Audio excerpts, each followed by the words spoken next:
What's going on, guys? We are now live. This is Q&A episode 30. I'm back from my Florida trip. If you guys didn't see the Florida dunk sessions that I posted to my channel a couple of days ago. If you guys want to check that out, and I also posted the first workout that I did from being back. So that's up on my YouTube channel too. But today I'm going to get into a couple different topics. The main topic being functional training, which is a topic that I've been interested in lately. Hey, what's up, Peter? What's up, Tiffany Stevens? I'm going to talk about functional training, which again is like a topic that I've been interested in lately, looking more into. I've been watching videos on it just kind of to see what it's about, and I've been finding a lot of different information on it. Actually, just today I was looking at kind of like the other side of how functional training has been kind of misconstrued, misinterpreted, or just kind of just changed in ways that it wasn't meant to be interpreted as, I guess you could say. So I'm gonna get into that a little bit, but just to kind of talk about the Florida trip a little bit, just to start off, I wanted to just say like it was a crazy, unbelievable experience getting to meet those guys and dunk with them. If you guys saw the video I just posted, I was just kind of saying how, it was just those are guys I've been watching since I started my dunk journey, my YouTube channel, my Instagram. So it was crazy actually getting to meet them and actually dunk with them and see them dunk in person. So it was just a really cool experience. I definitely plan on going back for more sessions and hang out with those guys again. So stay tuned for more of those to come in the future, hopefully. But yeah, that's just like kind of a little recap of the Florida trip. And then I'm also at the end of this Q&A, I'm going to talk about some updates, some channel ideas that I might be getting into in the near future, as well as I get ready to go back to school. I'm not going to have the same gym and stuff, so I'm just going to kind of get into a little bit of what I might how I might change it up a little bit. Might go back to some dunking experiments and all that. But yeah, I'll talk about that at the end. Peter, yo, Mike, I nearly have 150 subs. Dang, Peter, that's awesome. It definitely feels like it's, at the beginning, if you're starting a YouTube, it feels like really slow, like the growth is really slow and really hard to come by, like the subscribers and stuff. So that's really good, though, Peter, that you've gained that many subscribers. Keep it up. Tiffany said, I was the little girl you met in the, in Helen at the basketball park. Oh, that's awesome. Thanks for joining the live stream. This free training teaches you step by step. Yeah, so Tiffany, she actually, I was dunking one day on the 9-7 rim, and she was there with her little brother, I think, and they were both shooting around, like watching me dunk. So that's really cool that you're in the live stream. Peter, I can't see him. Oh, I can now. Okay. How you can be one of the first people to jump on this opportunity and make a full-time. Okay, yeah. So now, sorry, I was reading the comments. But I'm gonna get into the topic of functional training now. And just talk about some of the information I found, what I've learned about it so far. I'm definitely gonna keep learning more about it, but this is what I have to talk about so far. And if you guys saw in the title, it says dynamic correspondence in parentheses, and that's kind of just not like a branch off of it's not just like a branch off of functional training. It's just more of, it's like a different style of functional training, I guess. It's more, I don't know, you guys will see. I'll talk about it soon. All right, but just to talk about functional training, what the book I read and stuff kind of defined it as. It basically defined it as performing exercises that are meant to have carryover into a specific sport or a specific skill. So, oh, and by the way, if you guys think if the sound is a little different today on this Q&A, it's because I don't have my microphone with me, so sorry about that. But yeah, so functional training, basically definition is just performing exercises that are meant to have carryover into a specific sport or skill. And then just some of the history on training in general, like just the training aspect of functional training, basically originated from the times of like the Greeks and the Romans. And it could, I mean, you can argue that, it might even stem from before that, like in the caveman days, with like lifting rocks and all that stuff. But in the book, it just discussed Greek and Roman times, and eventually this led into competitive strength or displays of strength and skill, and what became known as the Olympics. So during that time, people or warriors and soldiers competed, like the best warriors, the best soldiers competed in different highly skilled events and fought to the death or just competed for show. So that's basically where the training led into. And then Just read my notes here. And then, the common exercises during that time were involved bent presses, side presses, and one-arm snatches, usually involving dumbbells or kettlebells, just anything, just like a weighted type of ball.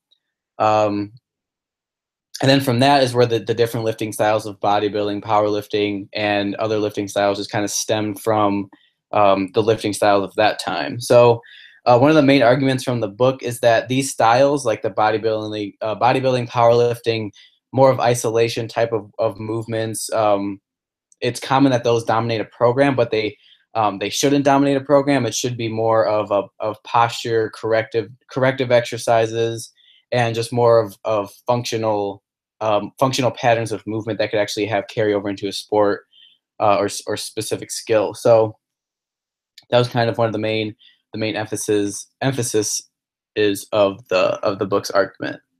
Peter said, "How are you doing off the dribble two-handers on the 99 rim in Florida and windmills?" You're saying, like, how did I do that? Oh, I don't know, Peter. It was just I had so much adrenaline being in Florida, and it was crazy dunking. Like I said, it was just crazy dunking there. I feel like I had more adrenaline there than ever. Those were definitely the best 2 dunk sessions I've ever had. So I don't know. I really don't know. It was just happened. He said, I'm not gonna make videos yet on Peter Dunks 23 until I have at least 500 subs on this channel. I mean, Peter, don't limit yourself. I mean, if you feel like putting up a video, start putting up videos, and it doesn't hurt. I mean, you'll be tracking your progress and everything too. So, I mean, it really doesn't matter. Like, just post it for you, like to see your progress and stuff. You don't necessarily have to, go by any numbers. But I mean, obviously do what you want to do. But that's just my take on it. But yeah, so to get back into functional training and some information on it. So the main patterns discussed in the book that involved the functional type movements were the squat pattern, which is basically anything that involves like lunging, jumping, landing, those type of movements, sitting, those type of movements. And there's the lifting movement, which involves a lot of hip. It's like a hip dominant movement. Then there's the press and the pull, which involves more upper body, shoulders. Rotation, which is moving like a transverse plane, like rotating side to side. There's the slam, which is, you could think of like a medicine ball slam or something like that. A loaded carry. And then lastly is the gait, which is like walking, running. They also had swimming in there, included swimming. So yeah. Peter said, yeah, I'll post one tomorrow. Actually, it's 4 a.m. over here. Thanks for joining so late or early. But yeah, it's good. I mean, post one tomorrow. Let me know when you post it. Tiffany said, "Do I know how to dunk on 10-foot?" Yeah, if you check out more videos on my channel, like I've dunked on 10-foot rims before, so I have videos on there if you want to check them out. But yeah, those are the basic movement patterns that were discussed in the book. That they kind of correlated to patterns that we should perform more or less as human beings, or that are natural to our movement, I guess you could say. But those are the main ones. Again, I'm going to get into the other side of this whole argument on, why functional training is kind of, I mean, like from looking at different types of training, it just seems like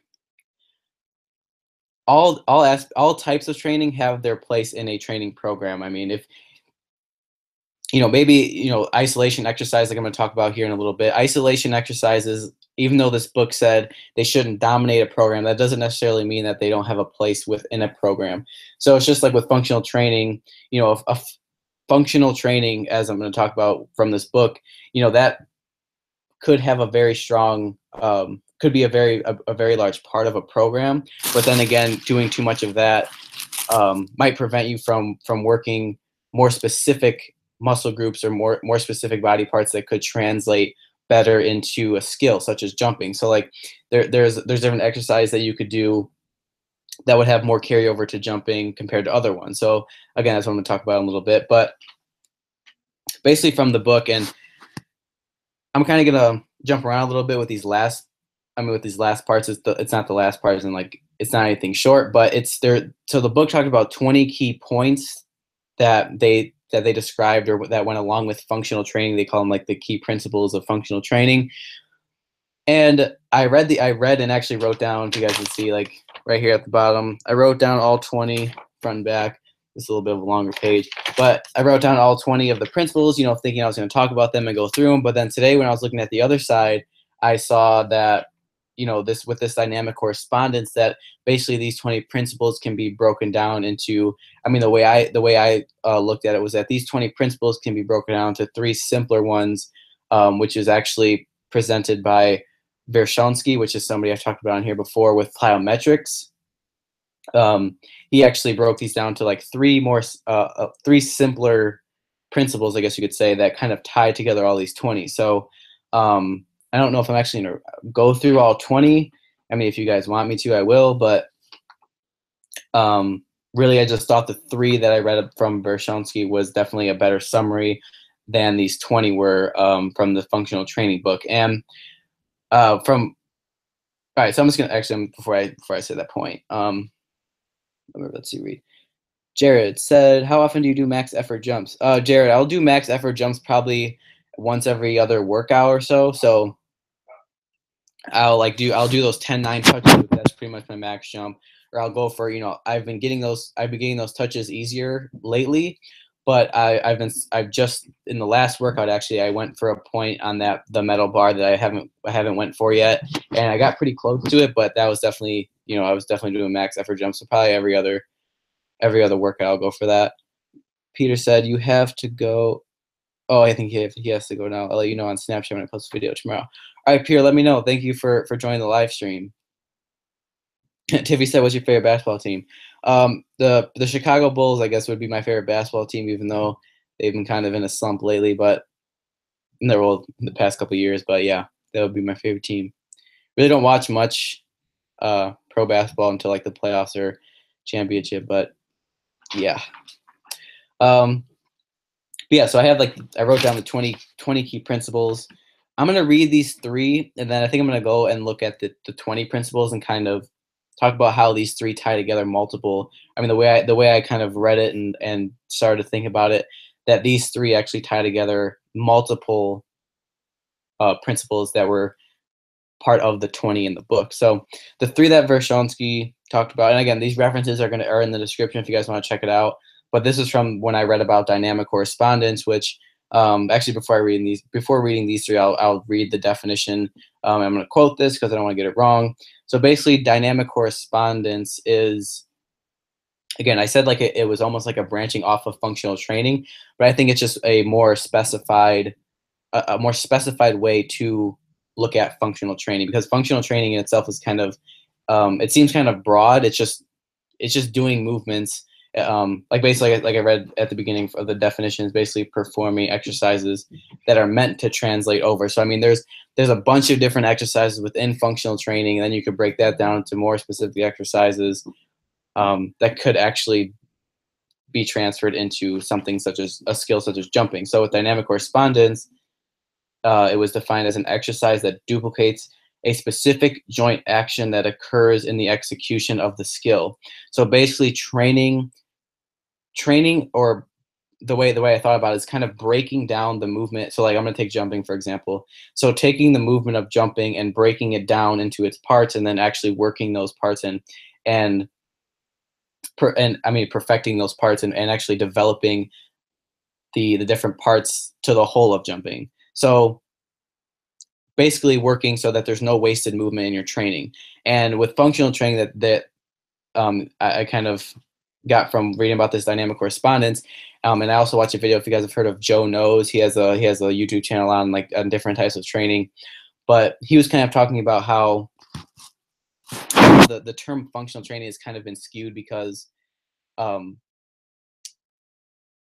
lot of the skills and a lot of the events that athletes perform in, they're done on a flat surface, and the training that they do should be done in ways that would mimic either the layout of the of the platform that they're going to be working on, or should mimic the skill that they're going to be displaying, or whatever it is that they're doing. Their training should kind of mimic that motion or the movement or the playing surface or whatever. So with functional training, it's kind of like he was saying that, working completely on stability balls or Bosu balls or on surfaces that are moving, it's kind of unnecessary to make your training 100% emphasized on just that, because a lot of athletes aren't going to be performing a skill such as jumping on an unstable surface. He was saying that it's good if you're doing like rehab stuff, or if you're doing it to work stabilizer muscles, or smaller muscles, or you want to activate specific groups, but not to just solely base your entire training regimen just on a functional training regimen that consists of unstable surfaces and um, unstable ground, or moving ground or stuff like that. Because again, everything, well, I mean, most sports and stuff is going to be transferred onto a surface that is either flat, not moving, and stuff like that. So he kind of ended the video, which I kind of made me think, it makes sense. Um, there's no sport or anything that is going to be played like during an earthquake or something. So like, what's the point of basing a whole regimen around unstable surfaces and stuff like that? So I mean, it just kind of made sense. I'll link the description to the video if you guys want to check it out in the description. But yeah, so that's kind of where I started to look more into dynamic correspondence. And the definition, again, it's an exercise that duplicates a specific joint action that occurs in the execution of the skill. So again, breaking down the parts of jumping and actually working those parts and developing those parts. So a common misconception within that definition too, that was talked about in the article I read, was that it doesn't mean working the entire motion. So that doesn't mean, so with dynamic correspondence, it doesn't mean doing like a weighted jump squat. So it's not mimicking the entire motion. It would be more like working something that decreases ground contact time, or that works a similar ground contact time that you would have in a jump. So doing something like a plyometric type movement, or something where you're actually just focusing on ground contact time, or like looking at the velocity that you're lifting at, or the speed you're lifting at, or the speed you're moving during a motion such as jumping, and then actually training those specific parts in your workouts. And I mean, like in the article I was reading, and a couple other ones I read, that there's a lot more research that has to be done with like how to actually train these parts. I mean, there's like velocity, strength, there's like velocity curves, like rate of force development, like all these concepts that haven't really been fully looked at yet and fully understood. So there's just a lot more that goes into dynamic correspondence that isn't really known yet. So but yeah, that's just kind of what I got out of that definition. And I also wrote down here that doing too much can actually hinder improvement. So overtraining, or doing movements that wouldn't necessarily have as much carryover to a specific skill, it could end up actually hindering or pulling you back. So like for example, working on more unstable surfaces than you need to, or that you would need to have any benefit. Let's see here, Jared Wells. I actually noticed in that workout that you look crazy explosive. Thanks, man.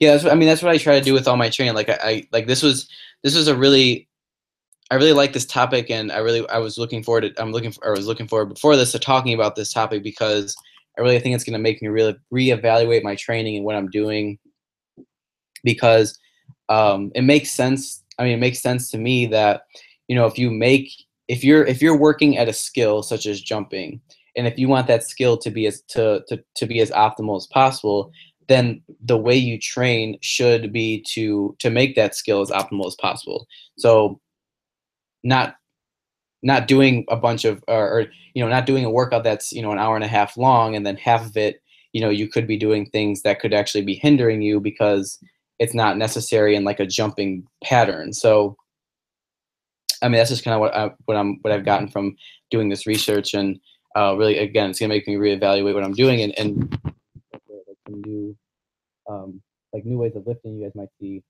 in the near future here. But Wave Journey said trying to dunk is like impossible for me right now. Wave Journey, why do you say that? Muhammad said he got an answer. Why I feel like I never dunk, although I'm working hard.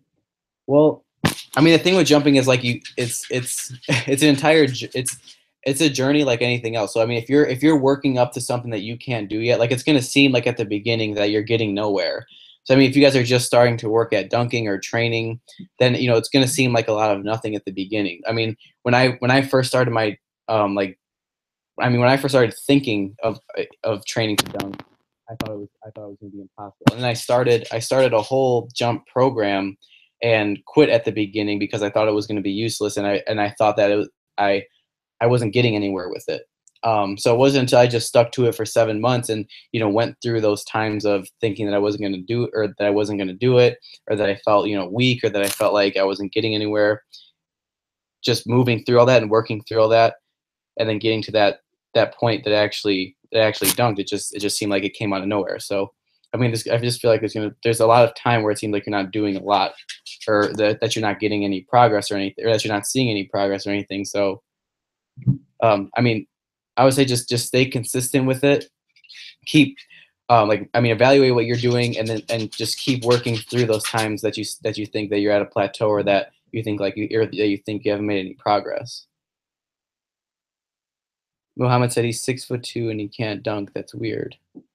I mean, it's not weird if you haven't worked on the skill of jumping. I mean, like I've talked about in this Q&A alone, like so far. I mean, jumping is a skill on its own. Like it has to be trained by itself, and then the training that you do along with it has to have carryover into the actual motion of jumping. But again, if you're just starting working with like body weight, or working just with the technique of jumping, I mean, those are the best things you could do, in my opinion, if you're just starting to jump. So I mean, like again, like just getting comfortable with your body and all that. I mean, it can have a pretty big effect. But I mean, just because you're 6'2" doesn't mean that you should be able to dunk. I mean, because I mean, I could say like just because I'm 5'7", that means I shouldn't be able to dunk. I mean, it's kind of like the same. You can kind of twist it the same way. Tiffany said, "My brother loves your channel. He signed his ball with your name. It would mean the world to him if you said hi, Cash." Oh, that's awesome. Well, I've never had anyone said that. It's crazy. Tell your brother thank you, and world to him if you said hi, Cash. Hey, what's up, Cash? Thank you guys for tuning in to the Q&A and for checking out my channel. That's awesome.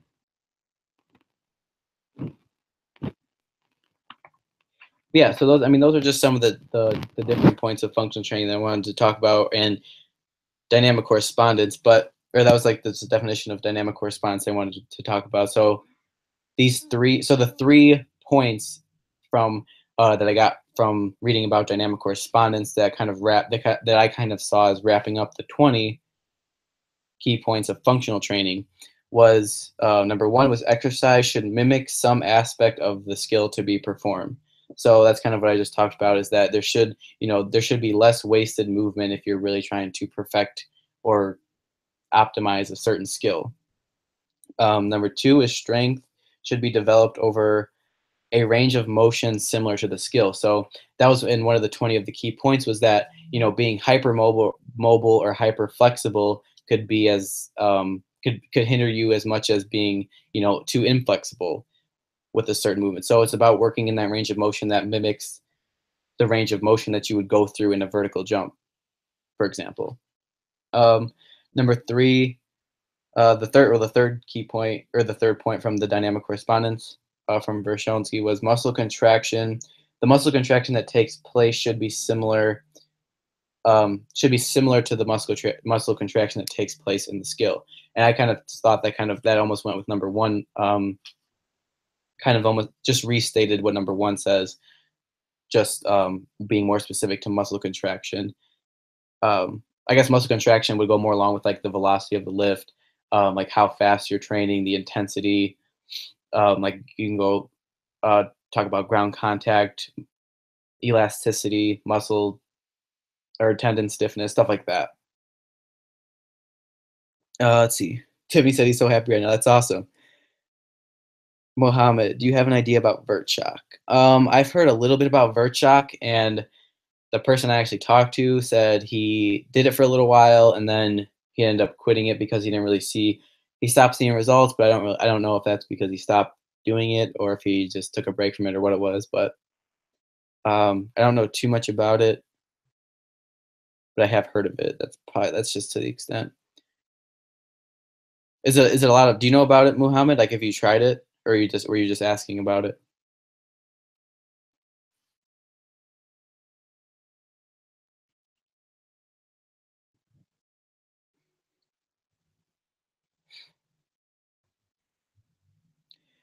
But yeah, so another point on dynamic correspondence that I wanted to bring up was so it went along. So those are the three key points, and then the one of the final points that I wanted to talk about is with dynamic correspondence, it's not about copying the movement exactly.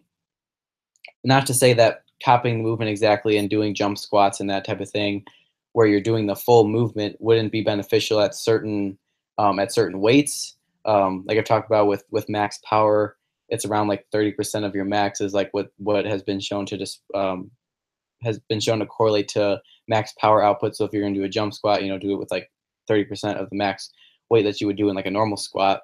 Um, but yeah, so with dynamic correspondence, it's not about copying the exact movement, but actually breaking the aspects of the movement down. Like I said, ground contact, power output, velocity, things like that, and then developing those in your training. So again, with dynamic correspondence, it just seems like, it seems like it's that there's more research that needs to be done with it to actually kind of formulate a program around it. Um, because again, you'd have to know like it's hard to tell someone like, oh, work on your ground contact times, or work on your knee joint angle, work things that work the same knee joint angle, because like one of the articles I was reading was talking about like a tennis player's serve, and it showed like the angle of their knee when they go to serve, and then showing an exercise that showed a similar knee joint angle that they were working. I think it was like the clean.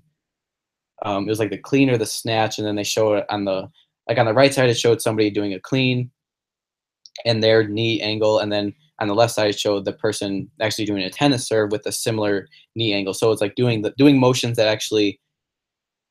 um, that are actually similar to the skill being performed, like that have similar angles or speeds and all that. Wave Journey said gravity is a hater. Yeah, that gravity thing. I mean, hey, if there wasn't gravity, then there'd be no talk about this stuff. So we'd all just be flying. Tiffany said, "My brother has been doing the same workouts you've been doing." Oh, that's awesome. I mean, what type of workout? Like, is he doing body weight type of workouts, or you mean like just watching my videos and doing those workouts? Oh yeah. So talk about the 20 key points. I mean, I just thought like after reading those 3 points of the dynamic correspondence that going through all 20 of them from the functional training book was just kind of, I mean, it kind of exhausted the same point. So I mean, I'll just pick through a couple here that I mean. So like the first principle was adapt through overload. Working at 70% max, and I feel like that could be kind of tied into strength should be developed over an ROM similar to the skill. So basically, just tying in the strength aspect of it. Um, and then another one was balance agonist and antagonist strength. So the agonist muscle would be like the muscle that contracts while the antagonist is relaxing. So like the quad hamstring ratio, like making sure you have a balanced quad hamstring ratio. But then again, talking about dynamic correspondence, I feel like you'd automatically be balancing that ratio if you're working to develop, if you're training to develop a specific skill, and if you're picking out parts of that skill and training those parts, then I feel like inherently that you would balance that ratio anyway. So and then there's a couple that actually talk about developing range of motion that mimicked the skill. perform. There was actually one that said perform the task and practice. So actually perform the task of jumping. Jump if if you wanted to get better at dunking, then actually perform the task of dunking. You don't think that training is just gonna get you to dunk, but actually performing the task, training the skill of dunking. So basically applying your training to something. Um,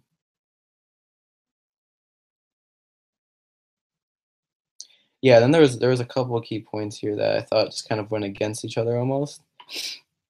There was one that said work through a full range of motion.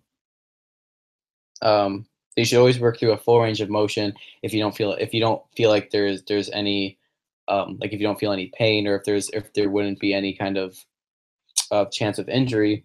But then the next point right after that to develop a range of motion necessary for optimal performance. So basically, not becoming hypermobile, hyper flexible, or being under flexible or under mobile.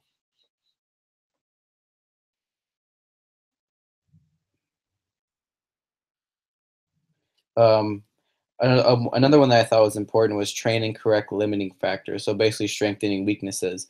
So I mean, if you have a weakness with jumping, like if it's single leg, or I feel like a lot of times it's single leg, then training that part of the jump motion could help you have carryover into your full jump when you actually go to perform a vertical jump or practice dunking or anything like that. That would have some type of carryover.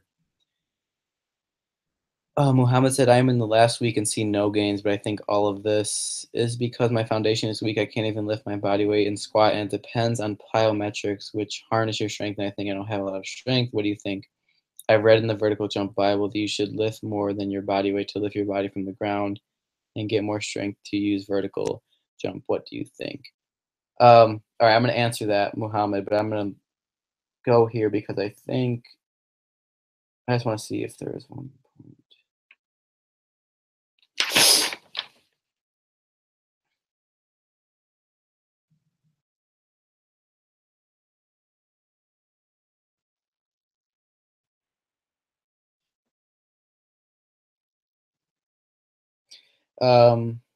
Okay, let's see.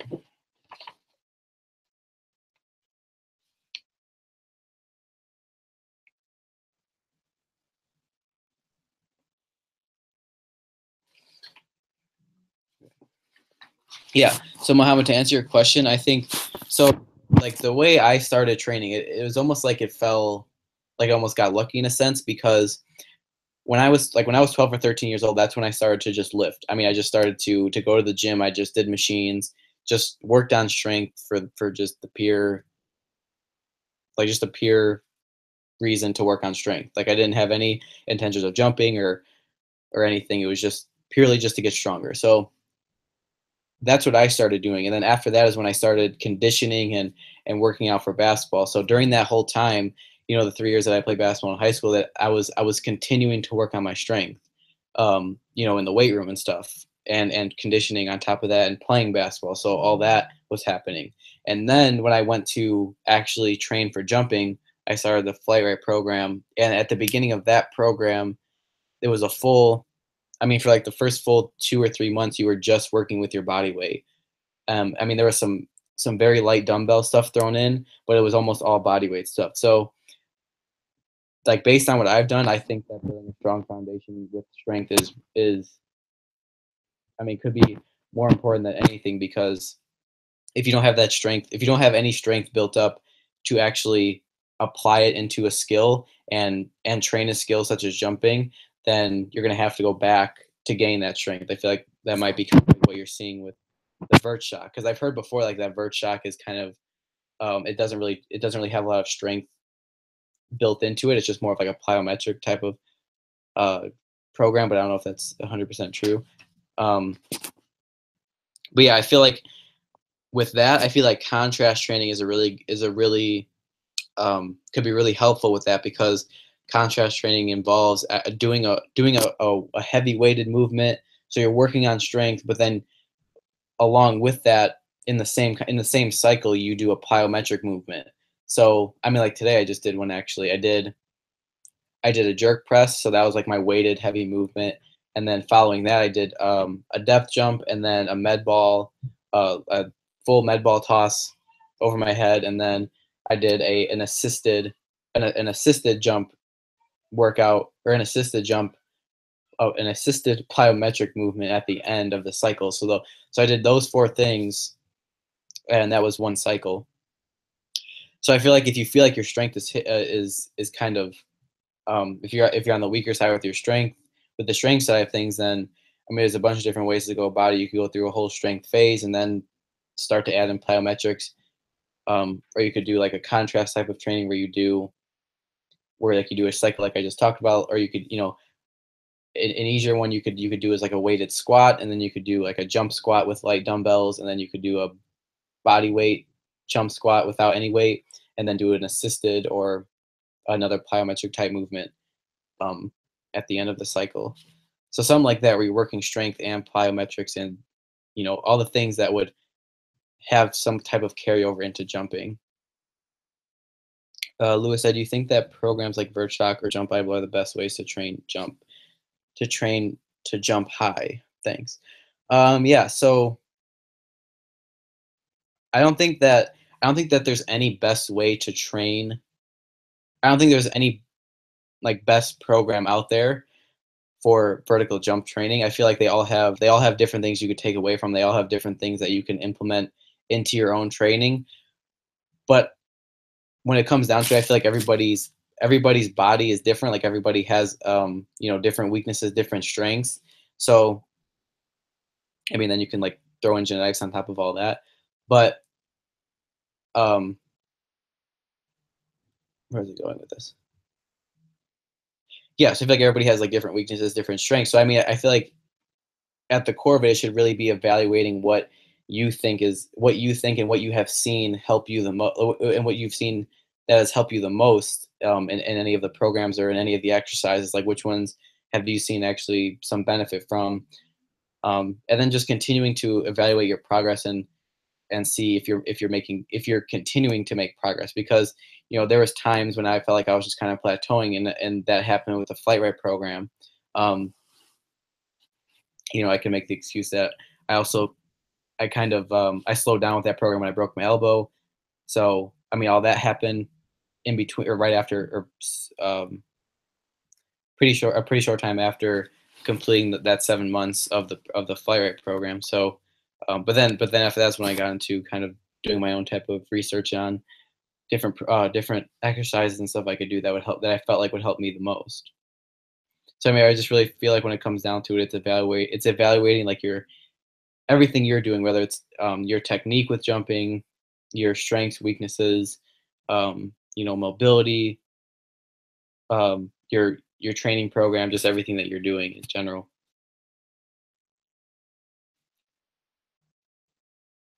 Tiffany said, "How do we jump higher?"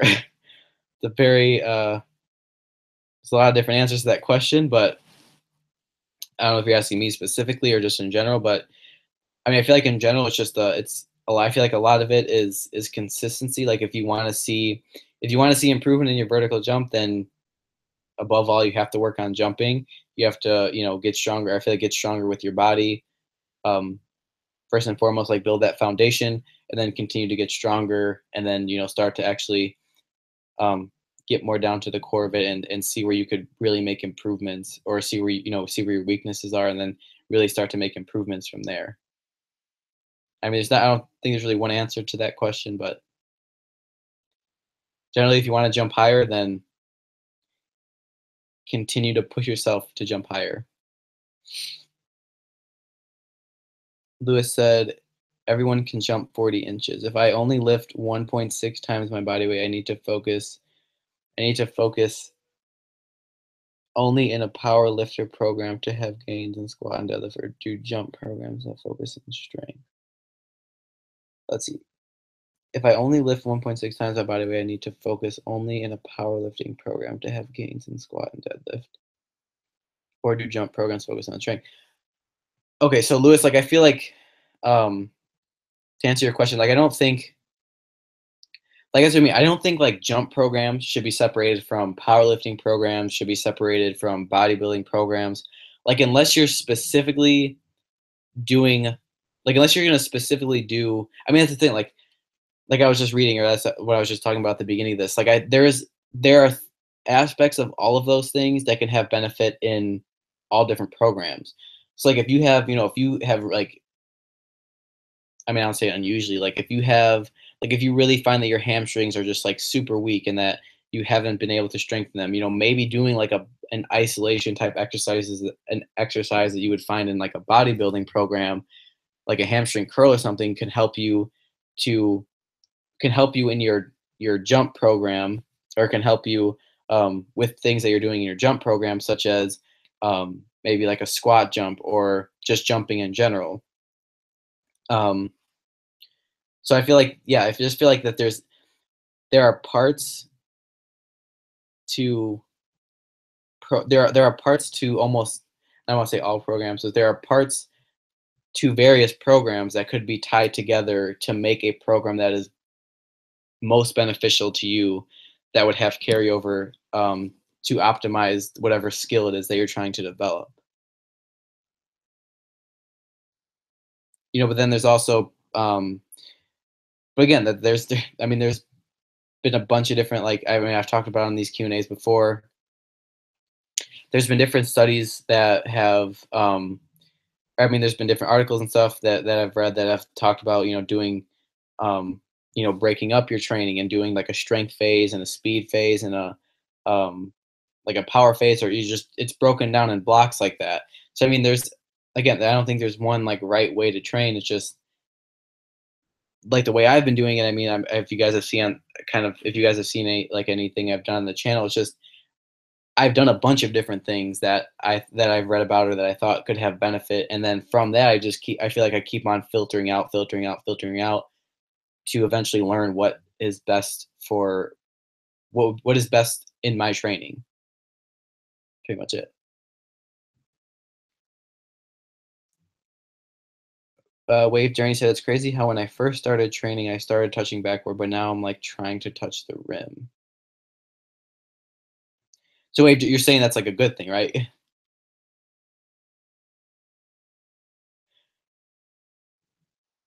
Because I can't tell if you were like touching on, like, were you touching a higher part like were you touching high on the backboard, just like the tip of the backboard, and now you're trying to go for rim, or like are you saying that you've seen decreases, or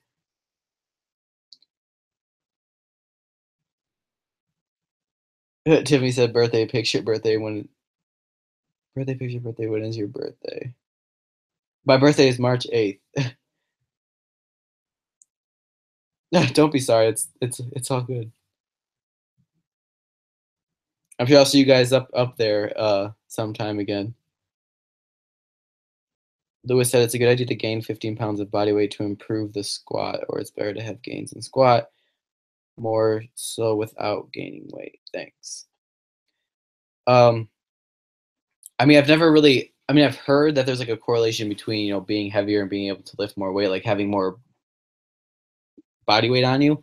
But the way I've always kind of based my training is that if I can continue to get stronger, even if it's slower without putting on as much weight, then I feel like that's better because you're getting stronger with the same mass, but you're still getting stronger over a period of time. So I feel like that's better than putting on more, than like getting stronger faster, but then also putting on more weight. I don't know. It's just kind of how I thought about it. But I mean, that could be a whole nother topic to talk about in another Q&A. Oh, Wave Journey said you can touch the bottom of the rim. So you have been seeing progress since you have started training.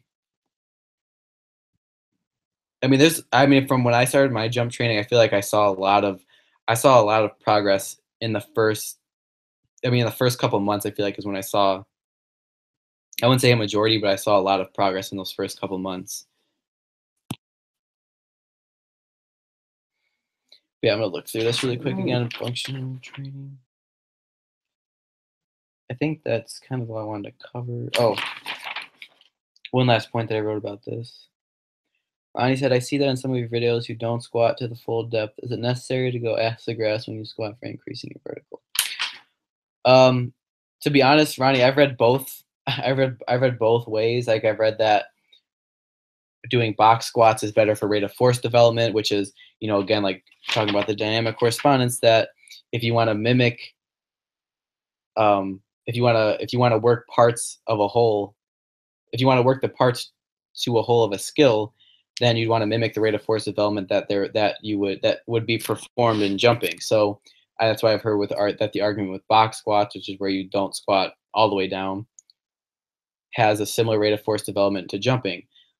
But then again, with this functional training, one of the principles in the functional training was that if you can perform the full range of motion, and they even talked about how that there were studies that showed working in the full range of motion showed to increase vertical jump, um, that you should do that if there's no risk of injury or anything like that. So I just feel like it's hard to say that that one way is better. I feel like it's just what you're wanting to improve. Like if you're wanting to improve range of motion, then going ass to grass could be better for you. If you're wanting to work on rate of force development, then going to only like a box squat depth of like 90 degrees, that could be better and could translate more into your vertical. So I mean, I guess it's just where you're at in your training and where you're at with, your body and all that. That's what it just seems like the more I look into and read about like different types of training and everything, like in different studies and stuff, is that there's no right way to do something. Like it's just based on what you feel like you need to work on, like what you think would benefit you, or what you have seen that benefits you, um, and what would have the most carryover into developing a skill that you're working on. Because I mean, I feel like if there was like one best way to improve your vertical jump, then everybody would be buying that program. There would need to be like 10 different jump programs.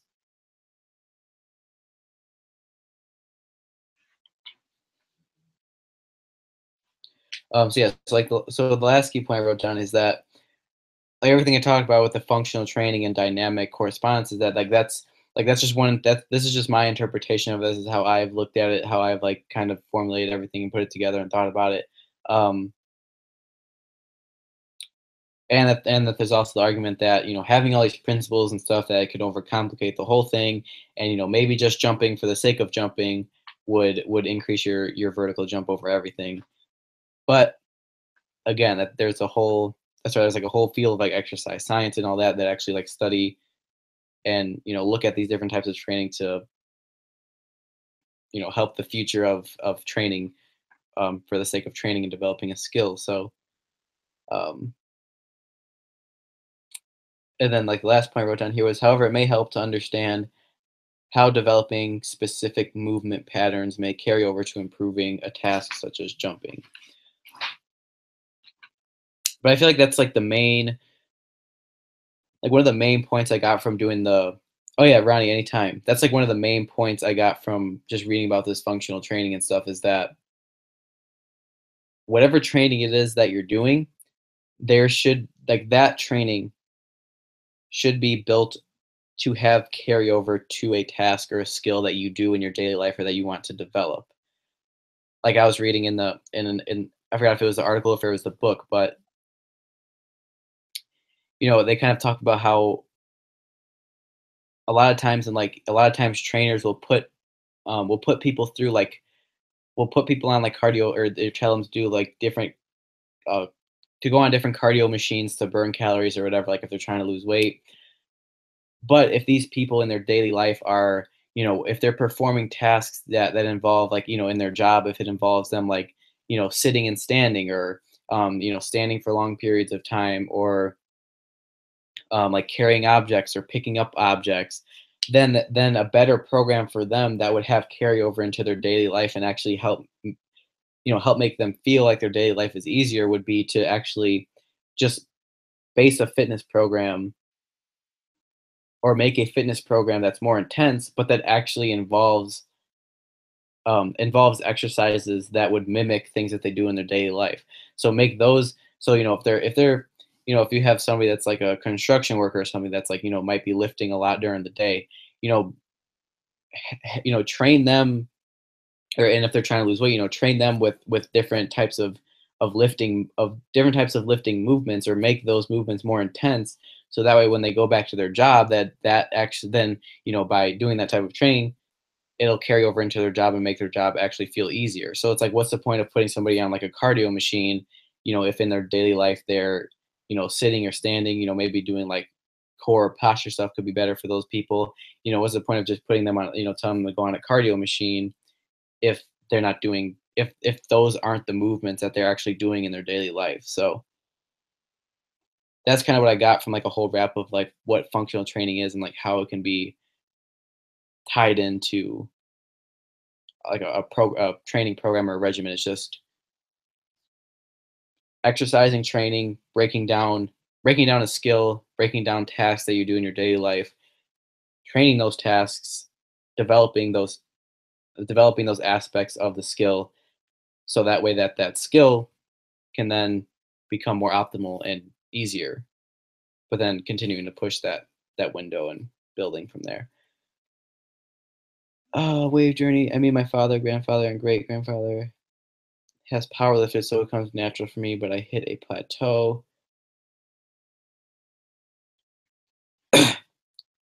Oh, but I really have a hard time with plyo.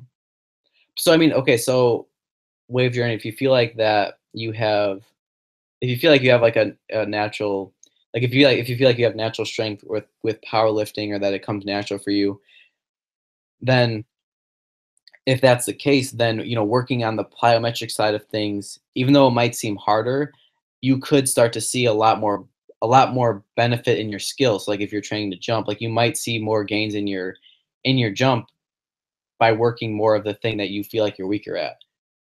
I mean, that's kind of how I look at it. So like if you feel like plyometrics are hard, then not to say set aside the powerlifting part, but continue to get stronger with the powerlifting side of things. But then by starting to mix in the plyometric work, then you're actually going to be applying the strength that you feel like you've gained from powerlifting into a skill, and carrying it over into jumping. Ronnie said, by the way, just curious, since I'm also 5'7", but I can just touch rim as of right now. How much do you weigh? I weigh 162 right now. But that's not bad if you're touching the rim already. I mean, you don't have too much farther to go if you're touching rim. I mean, you probably have like 4 or 5 inches maybe. I mean, it seems like a lot, but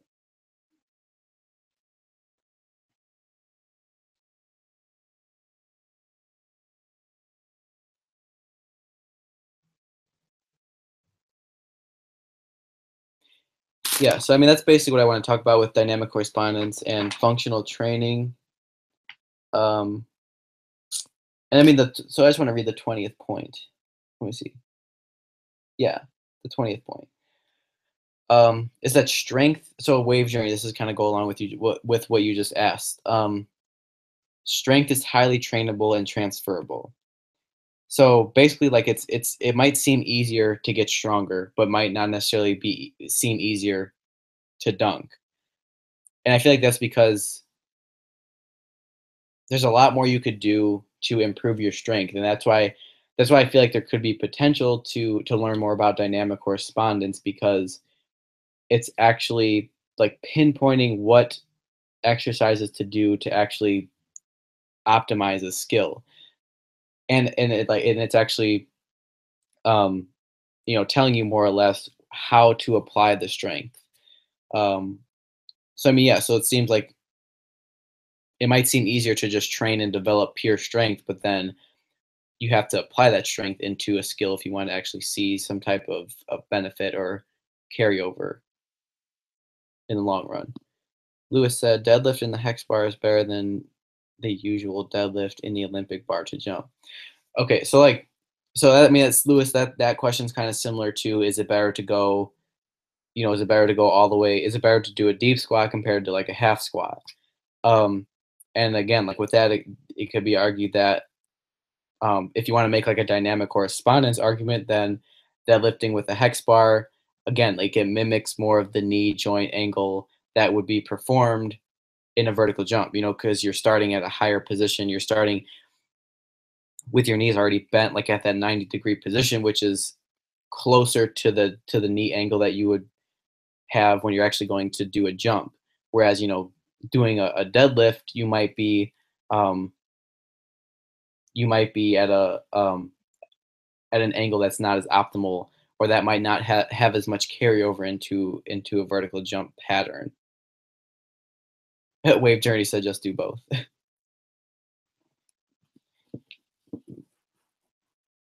Yeah, so I mean, it could seem like, again, it could seem like this is all just overcomplicating training or the skill, jumping in general. But I just find it interesting to like learn about all these different things, because I like to look at it as, if I feel like something that I'm doing, or something that, if you guys can take away anything from this, um, or that you feel like if something you're doing, or for what I'm doing, can be done better, or that could be more efficient, then I'd be willing to learn about it, and even start to implement it into my training, so that way I could actually see more improvements down the line, and not feel like I'm getting stuck at a certain point and then not know what to do from there. So I mean, that's why I find all this stuff interesting. I mean, I didn't find dynamic correspondence until I watched like the video today, the Joe Knows video, where he talked about dynamic correspondence and referred this Vershonsky article about what it was and his points behind it.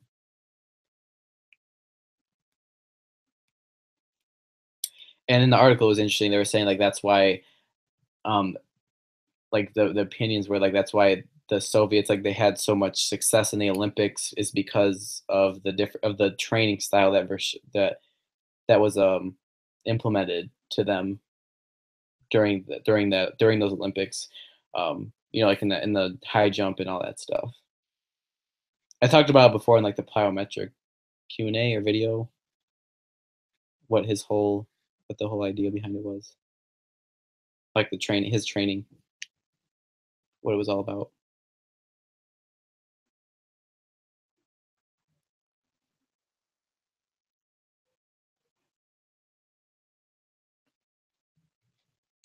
Yeah, so just to talk, so the last point I want to talk about in this Q&A was updates and what I feel like is coming to my channel. Again, I'm going to be going back to school pretty soon, like a couple weeks. So, the gym I'm going to be in is going to be different. Um, and I feel like I want to definitely do those experiment videos again, because I'll have the gym, I know that I know there's a court open that I can go to, um, at certain times that's open. So, um, probably gonna start doing those experiments again, like bring those back, and then also really thinking about doing tutorial videos, because I'm pretty sure Wave Journey, you've asked me to do one on depth jumps before, and I've had a lot of comments and questions in the past about doing tutorial videos, and I feel like those wouldn't be too hard to do.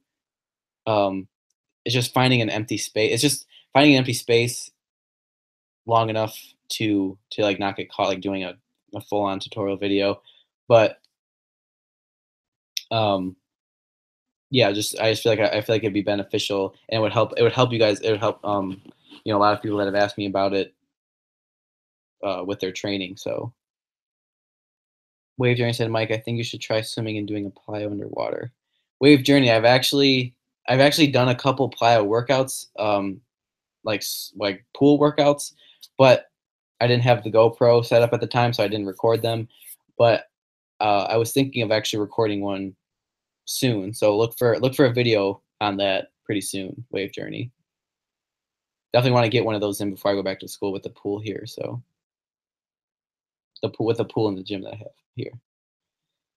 But yeah, so like those are like some of the ideas I have for what I want to do, like when I go back to school. And like if you guys ever have any suggestions, just like leave them in the video, like comments in any of the videos, or on my Instagram. You could message me at LikeMikeBarrins. Um, yeah, just let me know if you guys want to see something in my videos, or see something different, or see, whatever you guys want to see. Let me know, because I'm definitely considering, adding new things and kind of just doing new stuff coming up. Lewis, anytime. But yeah, I think I'm gonna end the Q&A here. If you guys have any other questions, just let me know in the chat right now. Otherwise, that's all I want to talk about today. Thank you guys all for joining the live stream today. Stay tuned for more videos this week. I'm gonna probably do another workout video. Wave journey. It might be that pool. I'm really thinking about doing that pool workout next. So stay tuned for that. And then we'll be doing more dunk practice and stuff too. So stay tuned for all those videos to come. But yeah, Ronnie said thanks for everything. Keep at it. Ronnie, anytime. Thank you for joining the live stream tonight. Yeah, I'm gonna end the live stream here. Thank you guys for joining, and I will see you guys later.